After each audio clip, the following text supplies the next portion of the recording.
제일 미운 애가 누구예요? 얘 순자. 얘 순자 진짜 얘만 비밀을 지켜줬으면 되는데 얘 진짜 의리 없는 애잖아요. 근데 얘를 현재로서는 어떻게 할 방법이 없네요. 안녕하세요. 학교 변호사 김영미입니다. 오늘은 여학생들 학폭에 대해서 알아보도록 하겠습니다. 여학생들은 이제 개학을 하고 그 첫 주에 가장 먼저 하는 일이 뭐냐면 나랑 같이 다닐 친구를 반에서 물색하는 그 일에 매우 몰두합니다. 혼자 뭘 하는 걸 되게 너무 힘들어해요. 화장실에 갈 때도 같이 손잡고 갈 친구가 있어야 되고, 급식실에 밥 먹으러 갈 때도 같이 밥 먹을 친구가 있어야 되고, 보통은 학기 초가 되면 짝꿍하고 가장 먼저 친해지는데 그때 친구를 못 사귀면 사실 같이 다니는 친구들을 만들기가 쉽지 않아요. 어머님도 한번 생각해 보세요. 학교 다닐 때 이동 수업할 때 밥 먹으러 갈 때 혼자 먹는다고 생각해 봐요. 차라리 굶고 말지. 제가 대표적인 여학생들 학교폭력 사안에 대해서 말씀을 드리는데 이게 사실 학교폭력일 수도 있고 아닐 수도 있는 사안이에요. 많이 상담을 받는 유형 중에 하나거든요. 영숙이라고 합시다. 그래서 영숙이는 이 인싸그룹에 끼고 싶은데 얘네들이 안 끼워주는 거예요. 그런데 다행히 앞자리에 앉은 순자랑 어떻게 말이 잘 통해요. 뭐 나의 고민도 이야기하고 뭐 좋아하는 연예인 이야기도 하고 막 그러는데 이야기를 하다가 살짝 얘네들의 이 인싸그룹에 같이 몰려다니는 아이들에 대한 험담을 순자한테 하는데 그 전제는 순자가 나의 비밀을 지켜줄 거라는 그런 전제가 있기 때문에 순자한테 이런저런 이야기를 하는 건데 얘도 사실은 이 인싸그룹에 끼고 싶었던 거예요. 그래서 순자가 그 영숙이가 했던 말을 이 인싸그룹에 가서 전달을 합니다. 이 인싸그룹에서는 야, 너 영숙이 너 우리에 대해서 뒷담했다며? 근데 영숙이는 혼자예요. 혼자고 이 인싸그룹 한 4-5명이 와가지고 에어싸면서 막 이렇게 따지기 시작해요. 그러면 영숙이 입장에서는 무섭잖아요.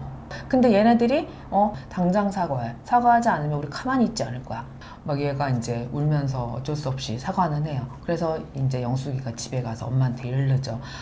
엄마, 나 진짜 학교에서 너무너무 무서웠어. 나 내일부터 학교 안 가고 싶어. 학교 어떻게 가겠어? 이렇게 당했는데. 그래서 학교폭력으로 신고하고 싶다고 이야기를 해요.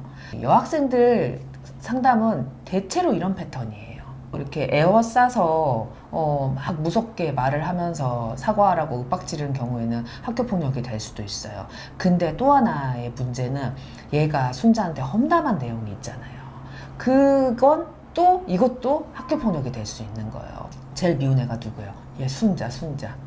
얘 순자 진짜 얘만 비밀을 지켜줬으면 되는데 얘 진짜 의리 없는 애잖아요. 근데 얘를 현재로서는 어떻게 할 방법이 없네요. 그리고 영숙이 입장에서는 억울한 부분이 있어요.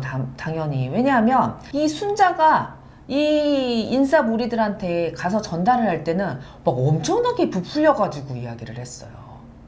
그럴 경우에는 사실은 내가 이야기한 것보다 와전돼서 전달이 된 거잖아요. 그럴 경우에는 당연히 이 말을 전달한 순자에 대해서도 문제를 제기할 수 있습니다.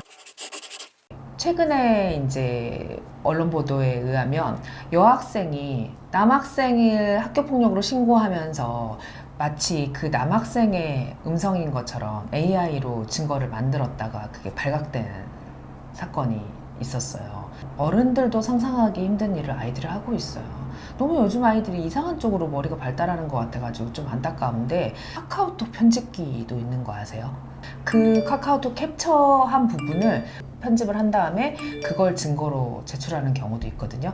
아무 생각 없이 하게 되면 이건 큰 형사상 범죄가 됩니다. 무고에 해당할 수도 있고요. 그 다음에 이를 통해서 학교폭력 심의위원회를 개최하게 하기 때문에 이건 공무집행 방해에도 해당이 될 수 있습니다. 그래서 이런 증거 조작을 했을 경우에는 우리가 법적으로 엄중하게 벌을 하기 때문에 절대 이러한 행동은 해서는 안 되겠습니다. 제가 어저께 이제 집 앞에 있는 편의점에 가는데 남학생들, 여학생들이 무리를 지어 딱 보니까 중학생들이더라고요. 무리를 지어서 대화를 하는데 와, 말끝마다 온갖 역설이 서로 이렇게 난무하더라고요. 근데 그렇게 서로 난무하더라도 괜찮은 건 왜 그러겠어요? 서로 욕을 하고 욕하는 것에 대해서 욕으로 받아들이지 않고 우리들 사이에서 통상적으로 사용하는 그냥 언어인 거예요. 근데 그 무리에 끼지 않는 아이가 한 명이 같은 거기에 같이 있었어요. 근데 얘는 되게 그게 듣기 불편하단 말이에요. 사실은 이런 욕설이 누구한테 했는지 명확하지 않아요. 근데 얘도 사실 그 자리에 있으면서 그 욕설을 어쨌든 다 들은 거잖아요. 그래서 이 학생이 갑자기 학교폭력으로 신고하는 경우도 있거든요. 아니 우리가 욕을 하면서 말을 한 거는 너한테 한 게 아니라 우리끼리 한 건데 왜 네가 우리를 학교폭력으로 신고해? 학교폭력으로 그 조치를 해서 뭔가 제재를 하는 게 맞는지, 아니면 학교 내에서 선도를 통해서 이런 건 하면 안 되겠다라고 해서 선생님 선에서 선도 조치로 하는 게 맞는지에 대해서 되게 고민이 되는 사안들이 많거든요. 그 영숙이가 순자한테 뒷담화를 하는 것을, 뭐 뒷담화를 안 하면 좋겠지만 우리가 사람인 이상 뒷담화를 안 할 수가 없잖아요. 그러면 이 영숙이 입장에서는 뒷담화를 한 것은 잘못이 있지만 이걸 예를 들어서 얘네들이 명예훼손으로 고소를 했을 때, 언어폭력으로 고소했을 때 이걸 학교폭력으로 조치를 하는 게 맞느냐, 여기에 대해서는 진짜 엄청난 고민이 필요한 것 같아요. 뭐 명예훼손이건 언어폭력이건 제재한다라고 하면은 너무 가혹한 것 같거든요.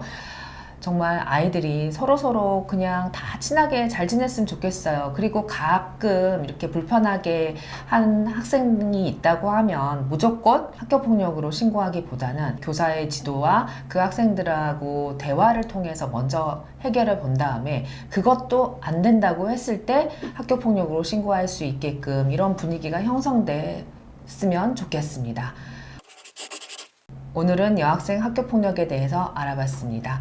학교폭력에 대해서 궁금하거나 상담이 필요하시면 저 학교변호사 김영미를 찾아주세요.